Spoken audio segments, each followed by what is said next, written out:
Hi guys. So my self सोमजित। तो चलिए शुरू करते हैं इस वीडियो को। तो इस वीडियो में ज़्यादा नहीं, हम बात करेंगे थोड़ा लाइक कि डेटा एनालिटिक्स क्या होता है और डेटा एनालिटिक्स में क्या क्या करना चाहिए, और शुरुआती दौर में मतलब कहाँ पर सब लैग करते हैं एज ए बिगिनर। तो मुझे जितना लगता है लाइक डेटा एनालिटिक्स क्या होता है, मान के चलिए सपोज़ आप एक कंपनी आप में जॉइन करते हो as a data analytics, correct? तो उधर आपको यही काम मिलेगा ऑल द टाइम कि मान के चलिए कोई डेटा आ गया आपके पास, राइट? जो कि मिलियंस और ट्रिलियंस में कभी-कभी आता है, या फिर छोटा, अगर स्टार्टअप कंपनी हो तो उसमें छोटा भी आ सकता है। तो इसमें क्या हो जाता है कि मोस्ट ऑफ द टाइम आपका जो टाइम जाता है वो डेटा क्लीनिंग में जाता है, राइट?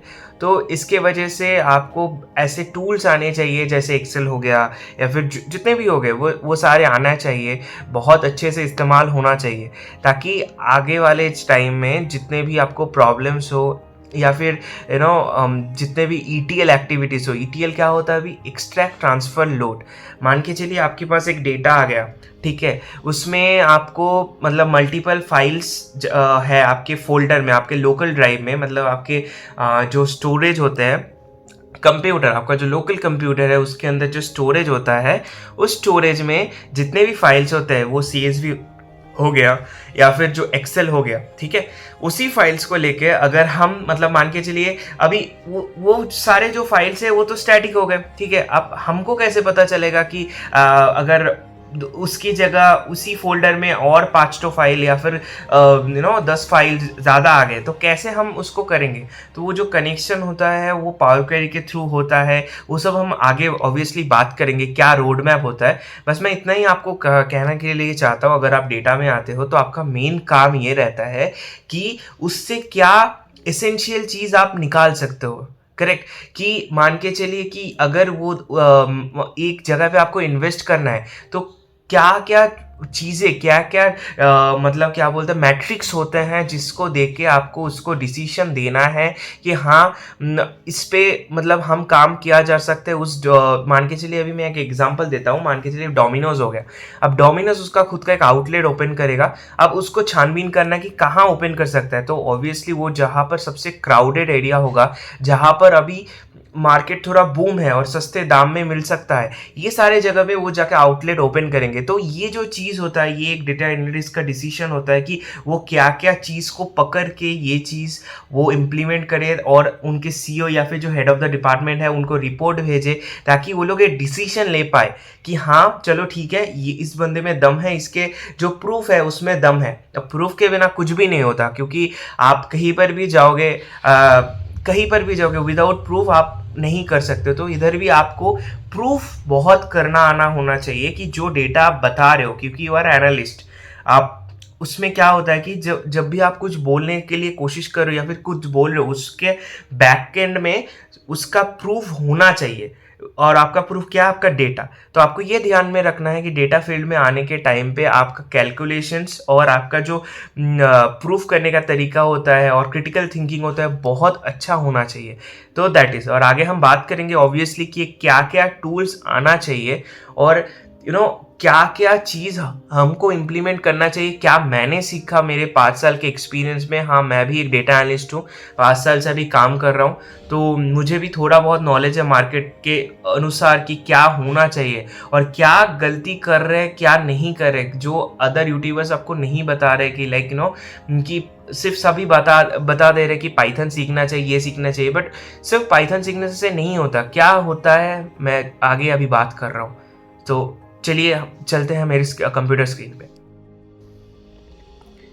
तो अभी आज की इस वीडियो में हम वही जानने के लिए कोशिश करेंगे कि कि रोड मैप्स क्या हो सकते हैं, पॉसिबल रोड मैप्स।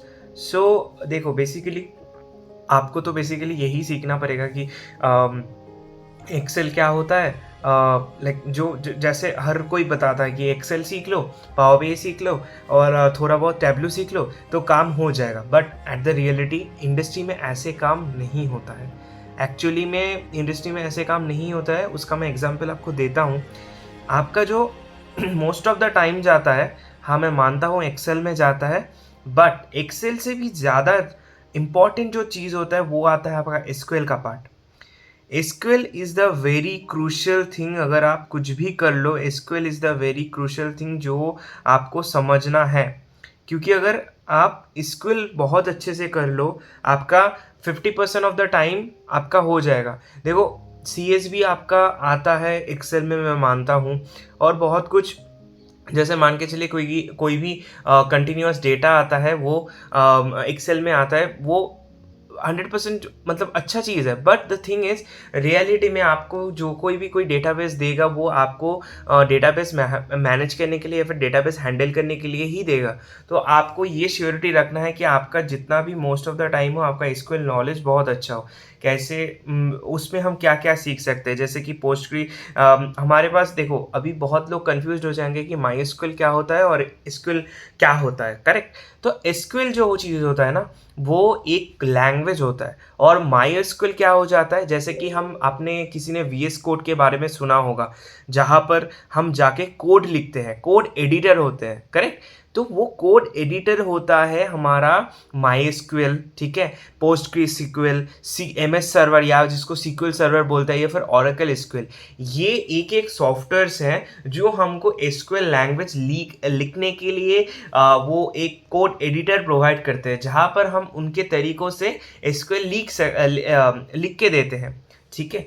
तो हमारे पास मैं मोस्टली दो एसक्यूएल में ही फोकस करता हूँ। एक है आपका एसक्यूएल, जिसको मैंने सुपर कोर दिया है, और मतलब उसमें आता है पोस्टग्री सीक्वल, और हमारे पास और एक है सीक्वल सर्वर। डिफरेंसेस कुछ नहीं होता है, कुछ चीज़ होते हैं जिसको आपको समझना है। जैसे कि हमारे पास हो गया पोस्टग्री सीक्वल, तो मैंने ये भी लिख के दिया है कि उसमें फंक्शंस क्या क्या ज़रूरी होते हैं। जैसे कि आपको पोस्टग्री सीक्वल में क्या होता है कि एल ट्रिम, आर ट्रिम, ठीक है, लेंथ, पोजीशन, ये सारे स्ट्रिंग के फंक्शंस हो गए कुछ कुछ, और डेट के फंक्शंस हो गए, लॉजिकल फंक्शंस हो गए, फिल्टरिंग हो गए।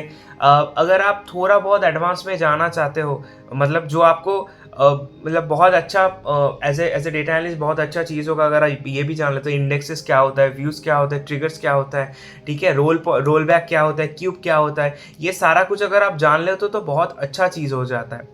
तो उसके साथ साथ मैं ये आपको ऐड ऑन करने के लिए कोशिश करूंगा कि ये जो आप सीक्वल कर रहे हो, राइट, आप एक सीक्वल के अंदर मत रहो, क्योंकि आपको हर कोई बोलेगा कि आप सीक्वल सीख लो, बट ये सीक्वल इस्तेमाल कहाँ पर करना है। जब हम लोकली करते हैं, हम सीक्वल हमेशा यूज़ करते हैं कि हम लोकल में यूज़ करते हैं। जैसे पोस्टग्री सीक्वल हो गया, ऐसे सीक्वलों का हम सॉफ्टवेयर डाउनलोड किए, हमने कर लिया। बट रियल टाइम सिनेरियो में ऐसा नहीं होता, आपको कोई भी उनका खुद का सॉफ्टवेयर नहीं देगा, या फिर कोई भी लोकल सॉफ्टवेयर नहीं देंगे, आइदर आपको वो मेटाबेस में देंगे। उस पर भी मैं आऊँगा, मेटाबेस क्या होता है क्या नहीं होता है, मेटाबेस में भी मैं आऊँगा। तो कोई आपको मेटाबेस देगा, या फिर आपको क्या बोलते हैं ना कि एक एजूर क्लाउड हो जाता है, जो क्लाउड सिस्टम होगा, या फिर बिग क्वेरी होगा। ये सब जगह में आपको जाके उनका खुद का जो प्लेटफॉर्म होता है, जो पोस्ट की सीक्वल सर्च करते हैं, जो भी सर्विसेज होते हैं, उसको इस्तेमाल करके आपको, क्योंकि डेटा मोस्टली ना क्लाउड में ही होता है, और क्लाउड में उनके जो सर्विसेज होते हैं वो ऑलरेडी वो पे कर रहे हैं उसके लिए। तो जो पे करते हैं ना कंपनी, सोच समझ के ही कुछ पे करी होगे ना, तो इसीलिए वो लोग क्या करते हैं ना, जितने भी सॉफ्टवेयर्स होते हैं वो कोशिश करते हैं कि ज़्यादा से ज़्यादा क्लाउड पे यूज़ करो। तो आपको उसका भी हैंड्स ऑन होना चाहिए कि कैसे करते हैं वो भी मैं आऊँगा, वो भी मैं सिखा दूंगा कैसे करना है। फिलहाल हम रोड मैप में फोकस करते हैं। तो एसक्यूएल सर्वर में मैंने थोड़ा डिफरेंसेस डाला है कि लाइक कि हमारे पास डेट में जैसे क्या होता है ना, पोस्टग्री सीक्वल में हमारे पास कुछ डिफरेंसेस होते हैं। मतलब हम लिखने के लिए उधर अगर एक चीज़ लिखते हैं, दोनों का काम सेम है बट नाम अलग है, फंक्शन का तरीका अलग है। सपोज जैसे मैं मान के चल रहा हूँ, मैं बोलता हूँ आपको कि एक ऑप्शन होता है टू कार, ठीक है, पोस्ट की सीक्वल में टू कार हो गया। वही चीज़ इधर एक ऑप्शन होता है, मतलब सीक्वल सर्वर में होता है फॉर्मेट, ठीक है, और एक चीज़ होता है इधर सबस्ट्रिंग होता है, उधर भी सबस्ट्रिंग होता है, बट लिखने का तरीका दोनों का सबस्ट्रिंग का अलग होता है। पोस्ट की सीक्वल में आप फॉर और फ्रॉम से स्टार्ट करते हो, इधर आप स्टार्ट करते हो, मतलब सीक्वल सर्वर में आप जैसे नॉर्मल जैसे एक्सेल में सबस्ट्रिंग लिखते हो, थोड़ा बहुत उसका मेल जोल है, ठीक है। तो ये हो गया एसक्यूएल का बात, जो आपका मतलब मैं बोलूँगा कि 60 से 70% आप उसमें फोकस करो, और विंडोज़ फंक्शन सीटी सीखना ही सीखना है। बहुत यूज़ होता है एज ए स्किल डेवलपर, ऐसे आप अगर आप डेटा एनालिटिक्स में जाना चाहते हो आप विदाउट विंडोज़ फंक्शन, क्योंकि टाइम सीरीज एनालिसिस, ठीक है, या फिर अगर आप कहीं पर भी कोई सीरीज एनालिसिस कर रहे हो, डे वाइज एनालिसिस कर रहे हो, रैंकिंग का एनालिसिस कर रहे हो, that is a very crucial thing, जो आपको पार्टीशन के साथ, रोल अप सम के साथ, बहुत कुछ के साथ, एवरेज फंक्शन जितने भी है उनके साथ आपको सीखना चाहिए। That is the main beneficial of SQL. उसके बाद हम आते हैं एक्सेल में, ठीक है। अब एक्सेल में क्या है, एक्सेल में आपका जो सभी बोलते हैं कि मुझे एक्सेल आता है, I can agree with that कि वो लोग एक्सेल सीखे हैं कहीं ना कहीं बेसिक थोड़ा बहुत नॉलेज होता है, बहुत चीज़ मतलब बहुत अच्छा चीज़ है। बट अगर आप एक्सेल करने के लिए जा रहे हो या फिर कोई सा भी लैंग्वेज करने के लिए जा रहे हो, पहले आपको एक्सेल का सिंटैक्स का नॉलेज बहुत अच्छा होना चाहिए। ये मैं ये नहीं बोल रहा हूँ कि आपको सम आना चाहिए सिर्फ, या फिर आपको ओनली एवरेज आना चाहिए। अगर आप डेटा एनालिटिक्स में जा रहे हो तो आपको हमेशा ही ये ध्यान रखना है कि आपका जो एक्सेल का नॉलेज है वो एडवांस से थोड़ा आगे ही हो, क्योंकि अगर सेम रखोगे तो हर कोई आपकी जगह ले सकता है। बट अगर आप एक्सेल के साथ पावर क्वेरी ऐड करते हो, पावर पिवट ऐड कर सकते हो, चीज़ों को समझते हो कि ईटीएल क्या चीज़ होता है, कैसे वो उसमें काम किया जाता है, तो चीज़ें बहुत अच्छी हो जाती है आपके लिए, है ना। तो हमको जितने भी बेस्ट फंक्शंस होते हैं, सपोज मान के चलिए एवरेज हो गया, एवीएस हो गया, काउंट हो गया, सम हो गया, लीनियर फंक्शंस हो गए जिसमें हमको प्रेडिक्शन कर सकते हैं, ठीक है। फिर टेक्स्ट के जितने भी हो गए, मीड, लेंथ, ठीक है, लेफ्ट राइट, इतने सारे जो फाइंड सर्च होते हैं, ये सारे फंक्शंस। फिर लॉजिकल जितने भी है, इफ इफ्स, ठीक है, काउंट इफ्स, एवरेज इफ्स, जितने भी हैं, एक्स लुकअप, पिवट, और ये एक्स लुकअप और एक्स मैच ऐसा फंक्शंस है ना, अगर आप वो सिर्फ सीख के जाओगे ना, आपको एमआईएस एग्जीक्यूटिव का जॉब इजीली मिल सकता है। क्योंकि मैंने इंडस्ट्री में देखा है कहीं कहीं जगह पे सिर्फ वी लुकअप का यूज करके बहुत लोग बहुत अच्छा चीज कर रहे हैं, पिवट टेबल और वी लुकअप, इससे भी आप as a entry level, as an MIS executive जा सकते हो। That is also a thing, ठीक है। तो एक्सेल में हमको ध्यान रखना है कि हम एडवांस एक्सेल करें, और जितने ज़्यादा क्वेरी मतलब सॉरी सिंटैक्स के अंदर सिंटैक्स मतलब एक बड़ा लंबा चौड़ा सिंटैक्स लिख सकते हैं, उतना हमारा लॉजिक खुलेगा, उतना हमारा माइंड शार्प होगा। कोशिश करना है कि उसके ऊपर करें। मैं आगे तो वीडियो लाऊंगा ही लाऊंगा, क्योंकि एक्सेल में कैसे क्या करना है, sorry for that, you know, ठीक है, मैं उसमें वीडियो लाऊंगा ही लाऊंगा। और उसके बाद मेरे पास आता है ईटीएल टूल्स, ठीक है। तब ईटीएल टूल्स क्या होता है, अब मान के चलो मैं बहुत आसान लैंग्वेज में समझा रहा हूँ। सबके घर में अगर बाथटब होता है या फिर कोई नल का पाइप का लाइन होता है, जहाँ मेन लाइन होता है, मान के चलिए उधर से आपका पानी आ रहा है। अब एक नल का पानी एक जगह पे आ रहा है, ठीक है। आप मान के चलिए आपके घर में जो सर्विस आ रहा है वो आपके म्यूनिसिपैलिटी या फिर जहाँ पर भी जो भी सर्विस है उनके द्वारा आ रहा है, करेक्ट। अब जो म्यूनिसिपैलिटी होती है वो आपके एरिया में या फिर बहुत सारे एरियाज में पानी देती है, राइट। उनका काम यही है कि उनको पाइप के थ्रू पानी देना होता है, करेक्ट। अब आप चीज़ों को थोड़ा उल्टा समझिए, ठीक है। म्यूनिसिपैलिटी अगर पानी ना देके सब जगह का पानी जो आपको जा रही है वही पानी अगर आप लौटा दो म्यूनिसिपैलिटी को, और म्यूनिसिपैलिटी एक जगह पे स्टोर करके रख दे, ठीक है, और रखने के बाद उसमें क्या करें कि कुछ ऐसे पदार्थ मिलाए, या फिर मतलब कि आरओ करे उसका, या फिर ऐसा कुछ करे कि वो और भी प्यूरिफाई होके आपके पास आए। ये जो प्रोसेस मैंने बताया इसको ही एक आसान भाषा में ईटीएल बोला जाता है। ईटीएल कुछ नहीं होता है, एक्सट्रैक्ट ट्रांसफर लोड होता है। मतलब ये जो एक एक पानी आ रहा है ना आपके पास, मान के चलिए आपने पानी म्यूनिसिपैलिटी को दिया, म्यूनिसिपैलिटी ने एक जगह पे स्टोर किया, ठीक है। जो पहले आपके पास जा रहा था वो आपने म्यूनिसिपैलिटी को एक ड्रम में रखने के लिए, एक जगह पे एक तालाब में स्टोर करने के लिए दे दिया। तो जो जगह पे आपने स्टोर करने के लिए दे दिया उसको ही हम डेटा लेक या फिर जो स्टोरेज होता है वो उसी को हम वो स्टोरेज बोलते हैं। जैसे क्लाउड में होता है ना, क्लाउड क्या चीज़ है, क्लाउड यही करता है, हर जगह का जो पानी का सोर्स है, मतलब पानी मतलब इधर डेटा में समझा रहा हूँ, ये जो डेटा का सोर्स है और ये जो पाइप से आ रहा है, इस एक एक को पाइपलाइन बोलते हैं हम। और ये पाइपलाइन के द्वारा जो हम एक जगह पे स्टोर करवा रहे हैं इस डेटा को, अगर मतलब पूरा चीज स्टोर हो जाए, उसको ही हम, ये जो प्रोसेस होता है इसको ही हम बोलते हैं मतलब क्लाउड कंप्यूटिंग या फिर डेटा इंजीनियरिंग, आप जो भी बोलो, ठीक है। और इसमें जो एक्टिविटीज होता है, समझ रहे हैं ना, जो एक्टिविटीज होता है, ये जो मैंने बोला ना, आरओ करवाए, पानी मिलने के बाद अगर मैं आरओ करवाता हूँ, या फिर पाइपलाइन में जो पाइप मेरा जा रहा है, उस पाइप में ही मैं कुछ पदार्थ ऐसा बिठा दूं कि जब भी वो पाइप से आएगा वो रिफ्रेश होके आएगा। या फिर कोई भी पाइपलाइन के ऊपर एक्टिविटी कर रहा हूं मैं, कि पाइप को मैंने चेंज कर दिया, ठीक है, पाइप में मैंने बहुत अच्छे से मतलब ऐसा कर दिया कि कभी लीकेज ही ना हो, ये जो मैं एक्टिविटी कर रहा हूँ, ताकि मेरा पानी बहुत अच्छे से मेरे तालाब में या फिर मैं जहां पर स्टोर कर उधर पहुंचे, फ्रेश पानी पहुंचे, या तो पहले या फिर बाद में। इसको ही हम बोलते हैं एक्सट्रैक्ट ट्रांसफर लोड। तो डेटा में तो और मतलब पाइप खोला नहीं जा सकता, राइट। तो डेटा में क्या होता है, जो पाइपलाइन होता है जहां से मतलब अलग अलग जगह से डेटा आता है, जैसे CSV हो गया एक जगह, आपके CRM हो गया आपके, और एक जगह है ना, लाइक एक्सेल हो गया, मतलब एक्सेल से कोई डायरेक्टली डेटा पुश कर रहा है, एक्सेस हो गया, या फिर आपका कोई भी सॉफ्टवेयर हो गया, ठीक है, कोई भी वेबसाइट होगा, कोई भी वेब स्क्रैपिंग होगा, जहां से भी डेटा आ रहा है, एक वो लोग पाइपलाइन बना देते हैं कि ये पाइपलाइन के अंदर से यही डेटा आएगा। क्यों आएगा? क्योंकि नेक्स्ट टाइम जब अपडेट होगा तो वही पाइपलाइन से आपका डेटा आता रहेगा। तो ये जो प्रोसेस होता है, इसको हम ETL प्रोसेस के अंदर भेजते हैं, कि जब भी मेरे पास डेटा आएगा, मैं डेटा को वही जगह पे, वो पाइपलाइन पे मैं क्लीन कर लूँ, या फिर डेटा मेरे पास जब आ जाएगा मैं तभी क्लीन कर लूँ। ये जो क्लीनिंग का प्रोसेस होता है, कि एक्सट्रैक्ट करूंगा मैं, ठीक है, ट्रांसफॉर्म करूंगा मैं, ट्रांसफॉर्म का ही मेन काम होता है, और लोड करूंगा मैं। लोड कहां पर करेंगे? वो डेटा लेक पे, या फिर जो आपका डेस्टिनेशन है। मान के चलिए आपने वो डेटा को, मतलब आपके तालाब में आने के बाद फिर आपने किसी को उधार दे दिया वो पानी, तो वो जो पानी या फिर जो डेटा आप उधार दे रहे हो, उसको हम लोड करवाने के लिए बोलते हैं। कि अब डेटा तो एक जगह नहीं रहता, किसी किसी को काम करने के लिए यूज करना होगा, तो डिफरेंट डिपार्टमेंट को आपने दे दिया। तो यही है पूरा प्रोसेस ETL का। तो मैंने इतना क्यों समझाया, ताकि आपका क्लाउड का भी चीज़ क्लियर हो, जो डेटा इंजीनियरिंग से डरते हैं या फिर जो प्रॉब्लम होता है ना, इससे उनका क्लियर हो जाए, ठीक है।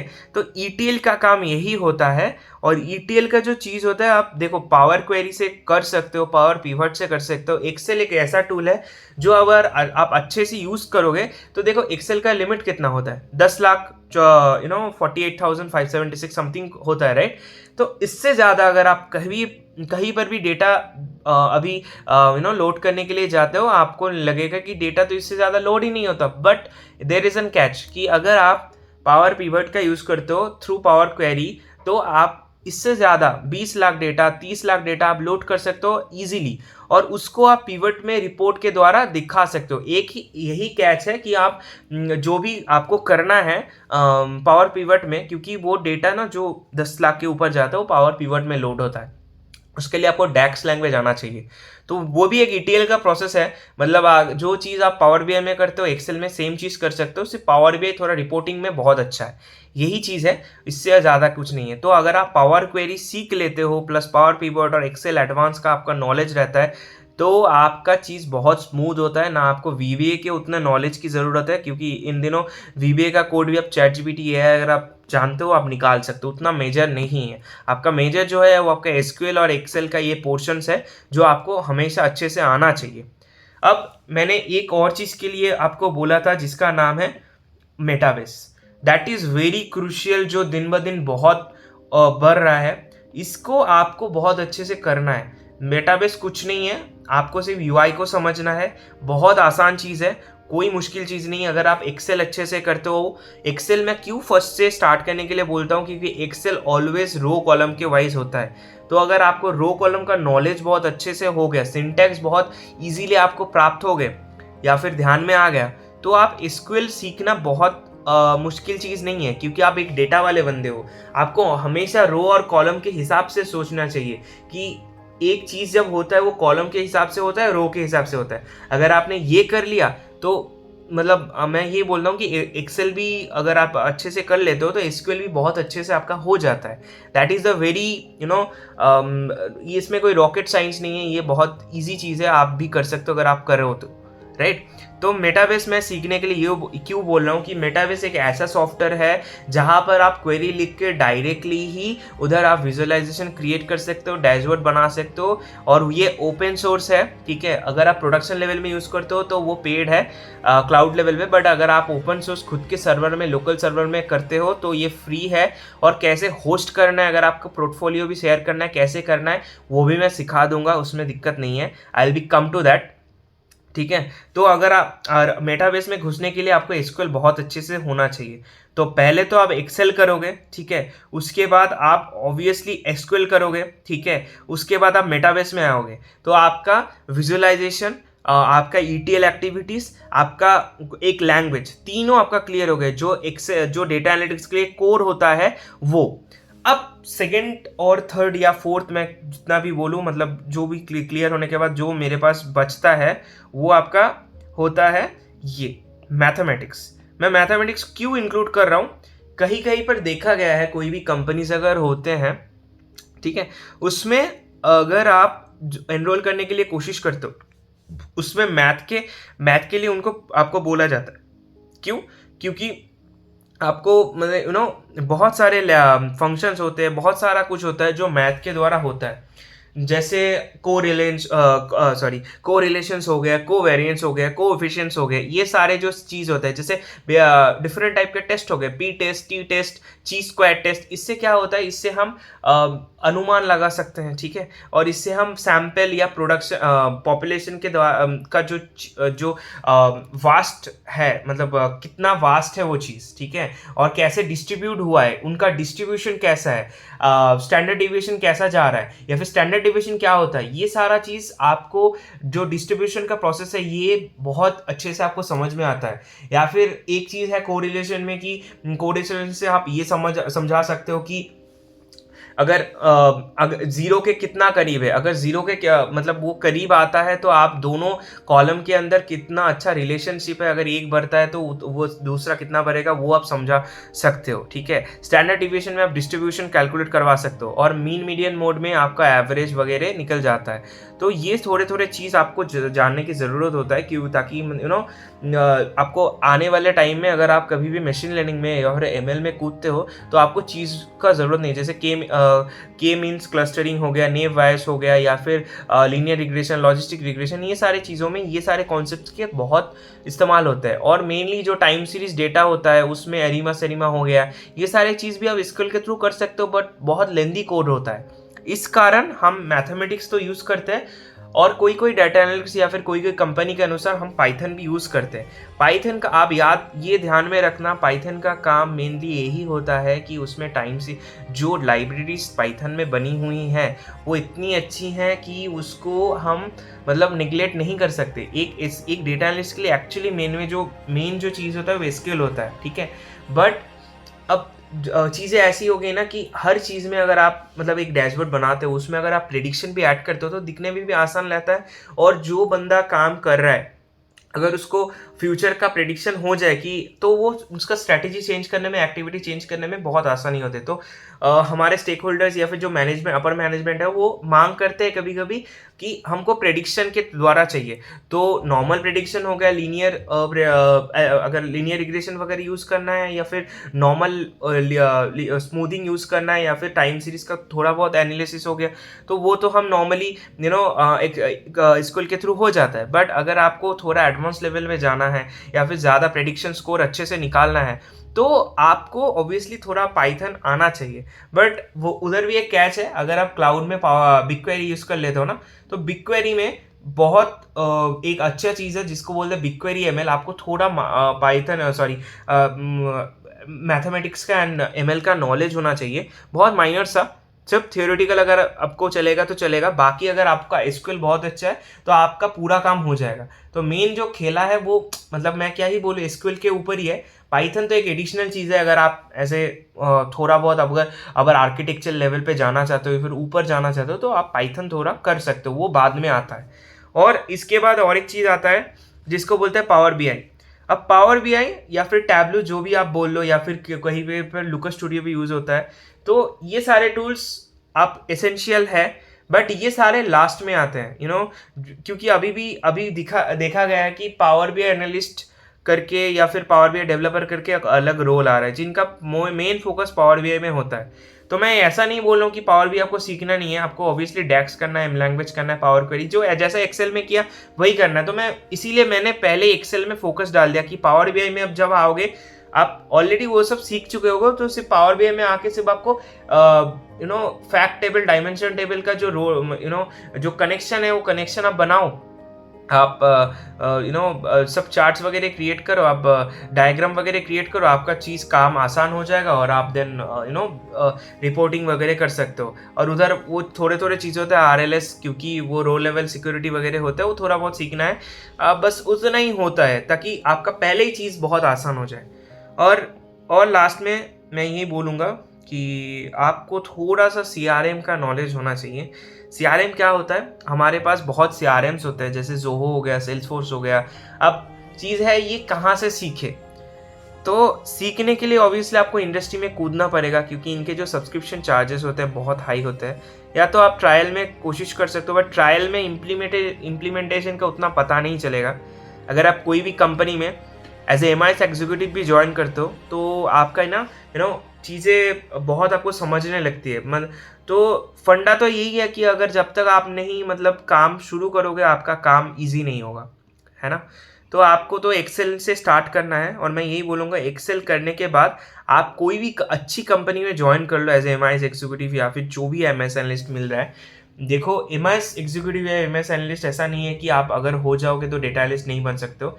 डेटा एनालिस्ट का एक पोर्शन या एक पहली वाली का जब डेटा एनालिस्ट नहीं था तो सारे डेटा एनालिस्ट लोगों को MIS ही बोला जाता था। तो MIS लोग ही थोड़ा SQL सीख के, पाइथन सीख के, ये सारे BI टूल्स, मशीन लर्निंग के एल्गोरिदम अच्छे से सीख के, या फिर CRM के जो नॉलेज है उसको लेके ही वो लोग डेटा एनालिस्ट आगे बढ़ चुके हैं। तो अगर आपको शुरू करना है, तो अगर आपको MIS का भी नौकरी कहीं पर मिल रहा है विदाउट एनी फ्लॉ, आप जा सकते हो उधर, कोई दिक्कत नहीं है, ठीक है। वो तो यही था बात। तो मेन आप फोकस करो SQL के ऊपर, ठीक है, एक्सेल के ऊपर, मेटाबेस के ऊपर, और कैसे मेटाबेस करना है, कैसे डॉकर यूज़ करना है, वो सब में मैं आऊँगा।